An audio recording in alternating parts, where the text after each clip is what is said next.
In this video, we'll be looking at how to add labels to our structures. So we have our DNA as well as our protein.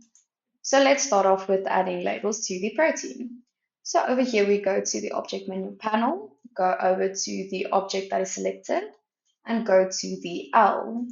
Once selecting it by doing a left click, we can see all of these options appear. So let's start off by looking at the residues. Because the whole object is selected, the labels become quite cluttered. So what we can do is we can zoom into a specific section, and here we can see that the amino acid code as well as their position is indicated.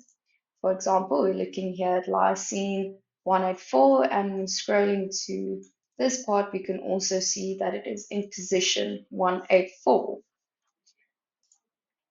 So once we are done looking at the residues, we go over to the L again for label and we clear the existing labels. So now next let's look at the protein and the DNA. So if we want to see which chain is which, we go again to label and chains, and we do the same for the DNA. But as you can see, the labels are a bit hidden away behind the structure.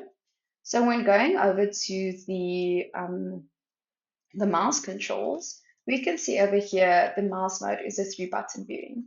We can do a single left click and we see it goes over to a 3-button editing. So if you now press Control on the keyboard, do a left click onto the label and drag, we can move the labels around. But please be cautious when doing this. As you can see, if you click on a residue, it actually moves the structure around. It moves the residue in the structure, which then distorts the original view of the structure. So please be careful not to do this.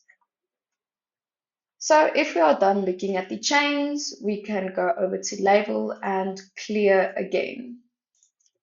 So if we would like to look at a more specified view,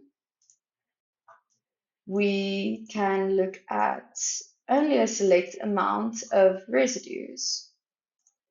And then for these residues, let's do a different view. So let's show as sticks, for example.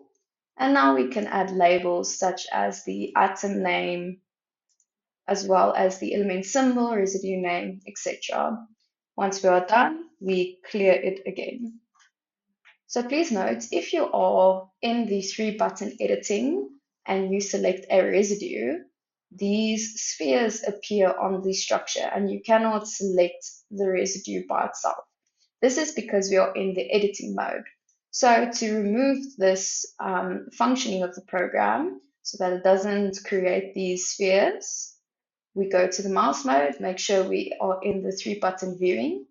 And now when we select the residue, we can see that it selects it as normal.